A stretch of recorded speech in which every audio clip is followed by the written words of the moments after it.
Hello guys, we are happy to share a success story of Krishnam Women's Hospital with all of you. આજથી લગભગ 5 મહિના પહેલાં 38 વર્ષીય દર્દી મારી ઓપીડીમાં આવ્યું.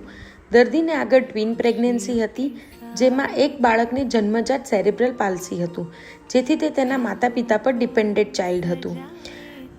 તે ટ્વિન પ્રેગ્નન્સી દરમિયાન સિઝેરિયન ડિલિવરી થઈ હતી. કમનસીબે સિઝેરિયન પછી દર્દીનું બીપી અચાનક વધી જતાં બ્રેન હેમરેજ થયું અને મગજનું જટિલ ઓપરેશન કરવામાં આવ્યું. ખેંચ અને ડાબા અંગનું પેરાલિસિસ જેવી કોમ્પ્લિકેશન થઈ.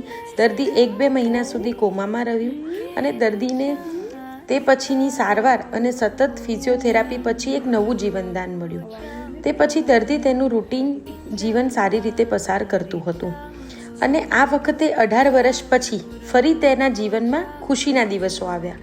પણ આ પ્રેગ્નન્સી દરમિયાન દર્દીની સોનોગ્રાફીમાં ડાઉન સિન્ડ્રોમનો રિસ્ક વધારે લાગતા આ વખતે અમે કોઈ પણ રિસ્ક ના લેતા એમ્નિયોસેન્ટેસિસ કરાવ્યું અને એમ્નિયોસેન્ટેસિસનો રિપોર્ટ નેગેટિવ આવતા પ્રેગ્નન્સીને આગળ કન્ટિન્યુ કરાવી.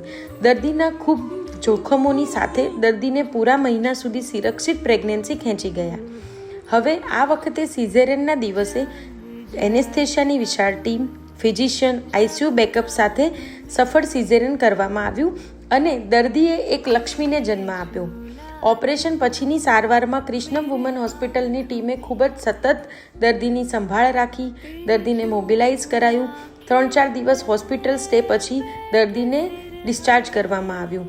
સફળ ઓપરેશન પછીની સંભાળ વગેરેમાં ક્રિષ્નમ વુમન્સ હોસ્પિટલને ખૂબ જ સફળતા મળી છે.